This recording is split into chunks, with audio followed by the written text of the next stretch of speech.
Rebonjour à toutes et à tous. Troisième table ronde de la matinée où nous allons creuser une proposition de plus du think tank, celle qui concerne toute l'alimentation à l'école. On a beaucoup parlé de la cantine tout à l'heure avec Julien de Normandie, mais on avait aussi une proposition à défendre. Olivier, deux mots pour présenter cette recommandation, et puis après le débat avec nos trois invités qui sont sur scène. C'est la recommandation numéro 12 qui se trouve dans le document que vous pouvez télécharger sur le site du think tank agroalimentaire. Pour l'introduire et vous faire partager le pourquoi de cette recommandation, quelques petites réflexions sur l'éducation alimentaire. Et en gros, pourquoi c'est un sujet et qu'il faut accepter de le poser. D'abord, c'est un sujet parce que factuellement, il y a une objective méconnaissance aujourd'hui.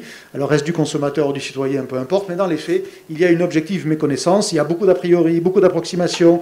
La transmission intrafamiliale n'existe malheureusement plus ou plus assez. Et de fait, ça crée une forme de porosité à toute une forme de message orienté, avec plein de partis pris. Et donc, c'est plus du militantisme dans ces moments-là que de l'information. Ça génère, tout ça, une forme de défiance, parce que quand on ne sait pas, on est plus facilement défiant que quand on sait. Ça, c'est une règle de vie. J'espère ne rien vous apprendre dans la circonstance. Dans le même temps, on assiste, là aussi, c'est malheureusement factuel, à une forme de déconnexion entre la société et l'agriculture, c'est-à-dire l'amont de ce qu'il y a dans nos assiettes. Il y a probablement un effet générationnel, il y a aussi un effet culturel. Et donc, tout ça crée indiscutablement une forme de terreau fertile à mieux savoir, davantage savoir ce qu'on met dans son assiette. C'est aussi un sujet parce que dès lors qu'on est capable d'éduquer le consommateur ou le citoyen, ça sera beaucoup plus facile pour en faire son allié. Et notamment pour lui faire comprendre le sens qu'il y a dans ces gestes de consommation. Alors, je ne suis pas sûr qu'il faudra parler d'externalité parce que le mot est un peu savant, mais entre nous, on peut le faire. Ça veut dire que dès lors que l'on comprend les externalités de ces gestes de consommateurs, il est probable qu'on va plus facilement donner du sens à ces gestes de consommateurs. Et là, évidemment, les sujets de souveraineté arrivent grandement. Et puis, même si ce n'est pas le lieu, on n'est pas dans le think tank santé des échos, puisqu'il existe, sachez-le, il y a quand même un sujet de santé publique autour de l'alimentation, dit de manière un peu familière, la bouffe c'est la vie. Essayez de ne pas manger pendant quelques jours, vous allez voir, ça ne va pas bien se passer pour vous. Et manger mal, ça ne va pas se passer bien non plus pour vous. Faut-il rappeler le lien entre santé et alimentation? Je pense que désormais, il est tellement documenté qu'on peut passer vite et accepter que c'est une réalité. Donc, pour toutes ces raisons, il y a bien un sujet autour de l'éducation, et on peut se fixer cet objectif d'élever le niveau de connaissance du citoyen consommateur. Tout simplement parce que savoir s'alimenter pourrait être considéré comme un savoir fondamental. Après tout, on apprend bien les mathématiques parce que savoir compter est important, je pense qu'on ne va pas le contester. Savoir manger, savoir s'alimenter est aussi important. Aujourd'hui, qu'en est-il? On a les acteurs privés, que ce soit les entreprises agroalimentaires, que ce soit les distributeurs, qui font beaucoup là-dessus. Objectivement, ils ont intégré ce sujet-là, sauf que, ils sont jugés partis. Même quand ils sont sincères, eux, ils ne le seront jamais perçus à hauteur de leur sincérité par ceux qui reçoivent tous ces messages-là, parce qu'il y a par principe une forme de subjectivité supposée. Encore une fois, je dis bien supposée. Et puis ensuite, ces acteurs privés, ça fait quelque chose qui est très disparate, parce qu'il n'y a pas de coordination digne de ce nom qui fasse que ça puisse être partout et pour tous. Je vous rappelle qu'au fronton de nos mairies, il y a quand même égalité. Et donc, tant qu'on n'est pas dans le partout et pour tous, on n'est pas raccord avec cette idée-là de ce fameux droit à l'éducation alimentaire dont on aimerait à terme, rêvons un peu, qu'il soit un jour constitutionnalisé, comme le disait Guillaume tout à l'heure. Les acteurs publics aujourd'hui, et en gros, prenons le cas de l'école, il y a beaucoup de choses qui sont pour certaines dans le temps scolaire, dans le temps périscolaire, mais là encore, c'est non coordonné, c'est non hiérarchisé, et de fait, c'est inégalitaire, puisque suivant l'endroit où vos enfants sont à l'école, ils pourront avoir eu quelque chose d'absolument génial, ou rien du tout. Et c'est justement quand il y a un rien du tout qu'il y a un trou dans la raquette et qu'on est fondé à proposer quelque chose qui peut se résumer en une idée, il faut changer de braquet. Et que le droit à l'éducation alimentaire pour tous est quelque chose qui est assez important, assez fondamental pour qu'on le mette sur la table. Alors comment peut-on faire? Doit-on le considérer comme l'un des savoirs fondamentaux, comme compter? Ouais, compter, c'est un savoir fondamental.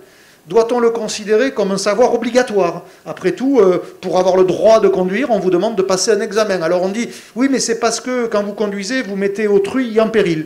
Ok, mais on peut considérer que quand vous bouffez mal, vous mettez la société en péril parce que vous allez lui coûter un bras quand vous aurez un accident cardiovasculaire ou que sais-je encore. Donc on peut considérer qu'il y a un lien aussi entre mon comportement et la société. Là, c'est une façon de poser le débat avec un peu de provocation, mais c'est juste pour vous dire que ces deux sujets, ils sont quand même sur la table. Ça peut être un savoir fondamental ou un savoir obligatoire. Et la recommandation que l'on pousse de manière conjointe avec l'Open Agri-Food, qui est représenté ici par Florence Duprat, qui en a la direction, plutôt que d'avoir deux recommandations, deux idées différentes, on s'est dit qu'il valait mieux avoir, jusque dans les mots, la même recommandation et de la pousser à deux. Donc, en gros, nous militons pour inscrire l'éducation alimentaire dans les programmes scolaires. C'est la seule façon de le rendre normatif, de le rendre égalitaire. Sinon, ça partira dans tous les sens et ça sera inégalitaire. L'assurer dans un temps qui est long, c'est pas juste comme on fait de temps en temps des initiations ou des sensibilisations à. Ceux qui ont des enfants ont tous connu ces journées de sensibilisation à. Non. C'est un enseignement sur le temps long parce que c'est un savoir qui est à mi-chemin entre le fondamental voire l'obligatoire. On doit couvrir les 4 volets que sont la fourchette, le fameux apprendre à cultiver, à cuisiner, à goûter et à choisir. Alors certains sujets se retrouvent d'ailleurs peut-être dans la SVT aujourd'hui, soit, mais il s'agit de l'encapsuler dans ce projet éducatif qui s'appelle « Bien manger, ça s'apprend » et ça aura des incidences intéressantes. Et puis symboliquement, on milite pour une forme de validation des acquis.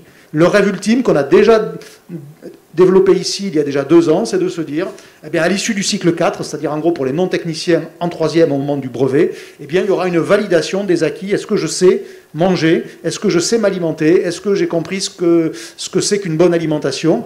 Et puis enfin, on peut aussi imaginer une forme d'immersion.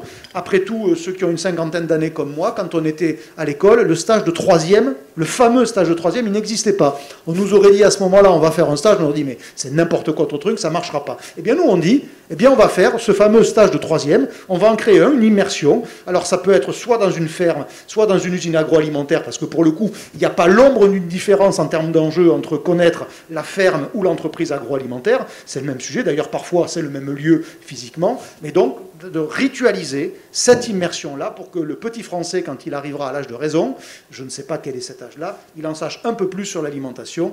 Et donc voilà pourquoi il faut à nos yeux inscrire l'éducation alimentaire dans les programmes scolaires pour savoir choisir et pour savoir manger et pour que le consommateur soit finalement un acteur de la souveraineté alimentaire par son choix et de santé publique par ce qu'il mange. Et vous voyez, ça n'a que des vertus d'additionner les deux. Donc on devrait pouvoir mettre et Jean-Michel Blanquer et Julien Denormandie dans cette même galère, inscrire l'éducation alimentaire dans les programmes de l'éducation nationale.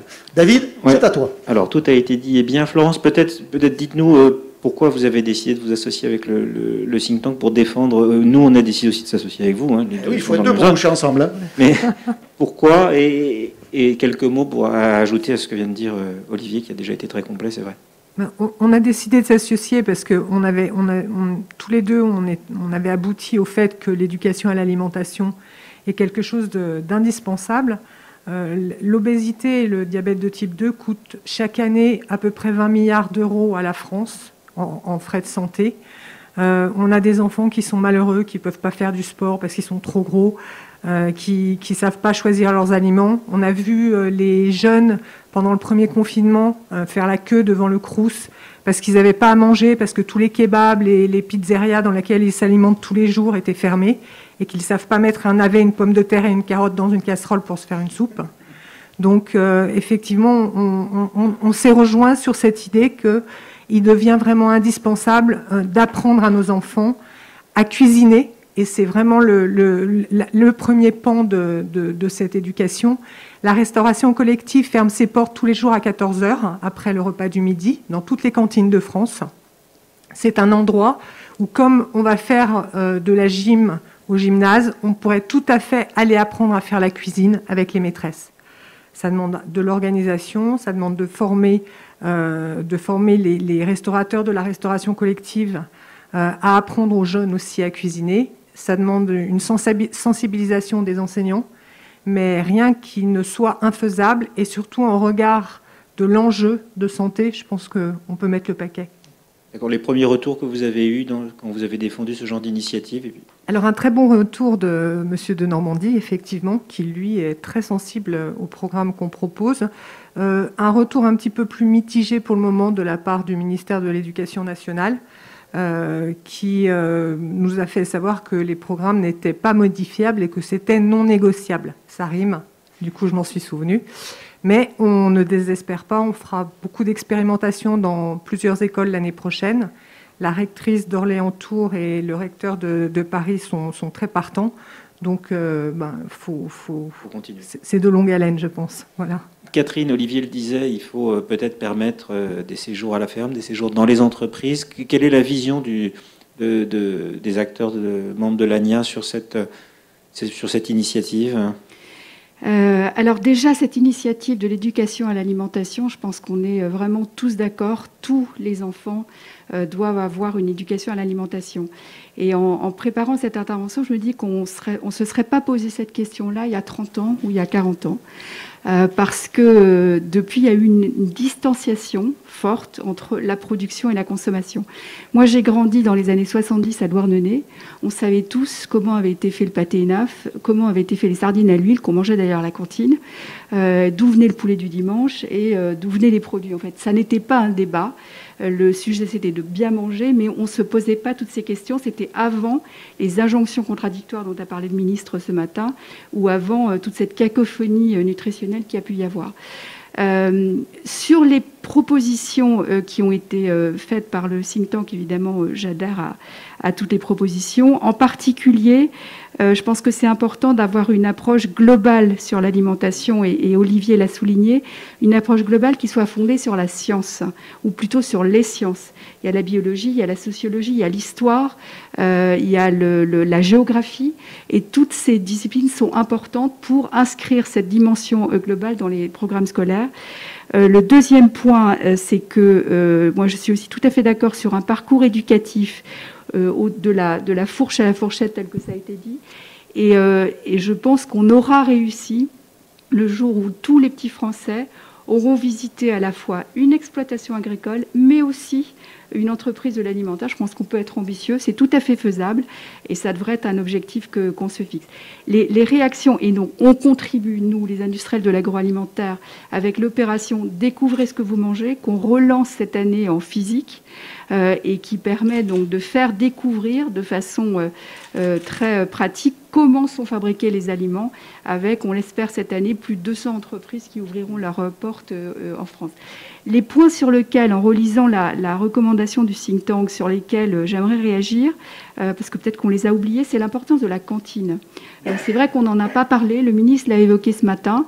La cantine, ça peut être l'occasion de passer aux travaux pratiques, donc de faire découvrir, de faire déguster, parce que, enfin, on le sait tous, le goût se forme dès la petite enfance, et on a, à l'âge adulte, on a été marqué par tout ce qu'on a appris à manger quand on était petit. Donc, alors c'est un sujet qui est compliqué d'ailleurs. Si c'était si simple que ça, on n'en parlerait pas aujourd'hui, ça serait déjà fait. Et c'est compliqué parce que c'est un sujet qui est à la fois universel, l'alimentation, et en même temps c'est très personnel, c'est très intime. Et comme disait ma grand-mère, les goûts et les couleurs ne se discutent pas. Une réaction que je voudrais avoir aussi sur la recommandation du think tank de faire un fonds de dotation dédié. Moi, je suis un peu réservée sur peut-être un énième fonds de dotation.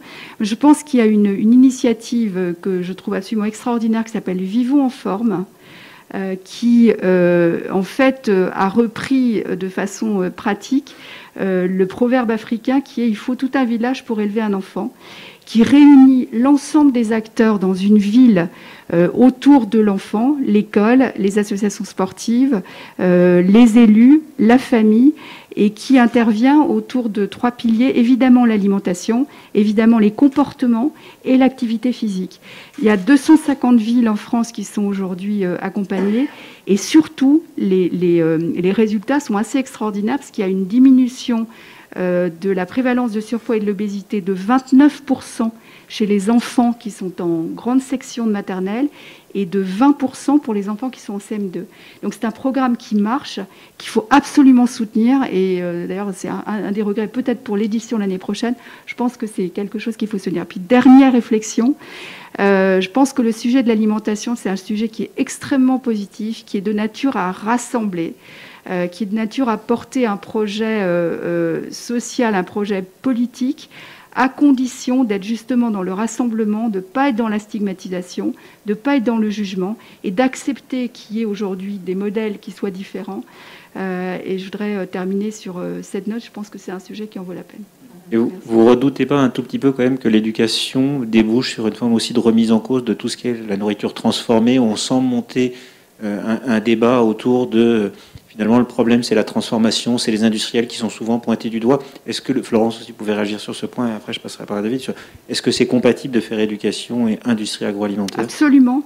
Absolument. 80% des aliments que vous consommez aujourd'hui sont fabriqués par l'industrie alimentaire. La transformation, c'est pas un gros mot. De toute façon, qui aujourd'hui va cueillir sa betterave dans un champ pour faire son sucre ou cueillir son blé? Donc, heureusement qu'évidemment l'industrie agroalimentaire est présente pour fabriquer l'alimentation des Français. En revanche, c'est vrai qu'il y a un sujet de pédagogie. Justement, les 50 dernières années, il y a eu une transformation incroyable de nos modes de vie, et cette distanciation qui a pu y avoir entre la production et la consommation, je crois que tout l'enjeu est là. Comment faire de la pédagogie pour expliquer comment les aliments sont fabriqués?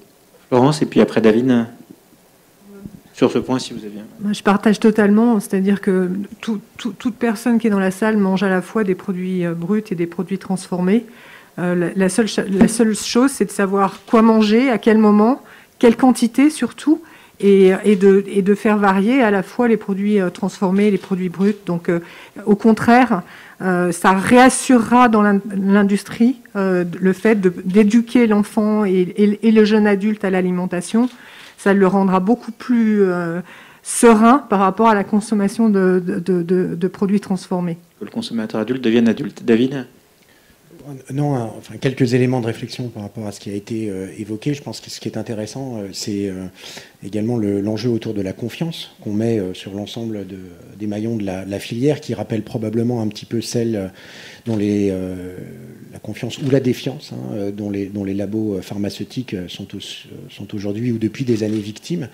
Et donc, ça ramène, et je trouve que ça fait un bon lien avec les autres enjeux ou recommandations qu'on a eu à traiter cette année, notamment autour de la transparence, de la communication. Et ça me paraissait important.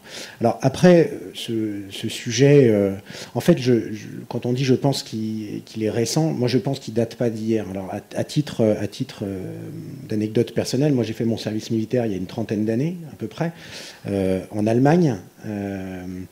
Et j'ai eu la chance de rencontrer des jeunes qui ne savaient pas lire, voire mal lire, mais surtout qui ne savaient pas se nourrir, déjà à l'époque. Et qui, en fait, mangeaient pas à la cantine, ou je ne sais plus comment ça s'appelait, en fait, à l'époque, et qui prenaient, au réfectoire, voilà, et qui prenaient, en fait, au foyer des chips et de la bière, et c'était à peu près leur seul repas de la journée, avec toutes les conséquences qu'on peut imaginer derrière sur les activités sportives qu'on leur proposait. Et donc ça, je pense, ça amène à un certain nombre de réflexions autour notamment des politiques de la ville, qui sont essentielles aussi dans cet aspect-là, et du rôle des familles, parce que faire porter l'ensemble de la responsabilité du bien manger et toutes les recommandations qu'on pousse uniquement à l'éducation nationale est probablement une mission certes louable, mais dont ils ne doivent pas être le seul acteur. Et donc la question qui va se poser aussi, c'est, certes, on peut influer sur l'éducation et les enfants, mais comment est-ce que, au sein de cellules familiales qui évoluent, qui se recomposent, comment est-ce qu'on peut aussi maintenir ce niveau de priorité, comme, en effet, celui de se laver les dents avant d'aller se coucher, de fermer le robinet d'eau quand on a terminé de s'en servir. Éducation. Olivier, un mot de conclusion sur cette table ronde? Dans cette proposition, il ne s'agit pas d'éviter ou d'enlever tout ce qui se fait déjà par ailleurs, parce que chaque acteur, même dans le temps périscolaire, on voit des tas de choses. C'est qu'on a quand même pris acte du fait qu'il y a une forme d'inégalité dans l'accession à ce savoir minimum, et que simplement le rendre obligatoire dans les programmes a cette vertu-là. Si on considère bien sûr que l'alimentation est un sujet central de nos vies, voire de nos civilisations, parce qu'il y a la dimension culturelle, alors il faut faire en sorte que les petits Français soient juste au niveau auquel on doit les mettre. Voilà, tout simplement, c'était ça l'idée. Donc, bien évidemment, il faut que les industriels continuent de faire ce qu'ils font. Mais je pense qu'on aurait intérêt, tous ceux qui considèrent que l'éducation alimentaire doit être crantée, de s'unir pour quasiment bouger le mammouth, puisque l'éducation alimentaire est le fameux mammouth, et je vous promets que si on arrive à organiser tout ça, évidemment que ce sujet sera au menu de ces fameux petits déjeuners du débat qui s'annonce d'ici avril d'ailleurs, pour être précis, 2022. C'est l'occasion de demander aux politiques qui veulent nous représenter demain jusqu'à quel point ils ont compris que c'était un vrai sujet. Mais donc, d'une certaine manière, comme disait Florence, c'est pas encore au programme, mais ça pourrait être au programme électoral pour que ça soit enfin Exactement. Au programme des écoles. Donc, rendez-vous l'année prochaine. Dans le débat, je pense que c'est notre responsabilité du think tank. Même si c'est difficile, même si c'est compliqué, malgré tout, on va le mettre sur la table. D'autant que, pour le coup, les Français le plébiscitent. Enfin, l'étude que vous avez publiée le démontre. 99% des répondants disent c'est un vrai sujet et il faut absolument s'en emparer. Merci à tous les trois. On a rattrapé une bonne partie du retard et on va conclure avec Thierry Blandinière de InVivo. On se retrouve juste dans quelques secondes. Ne partez pas trop loin. Merci à tous les trois.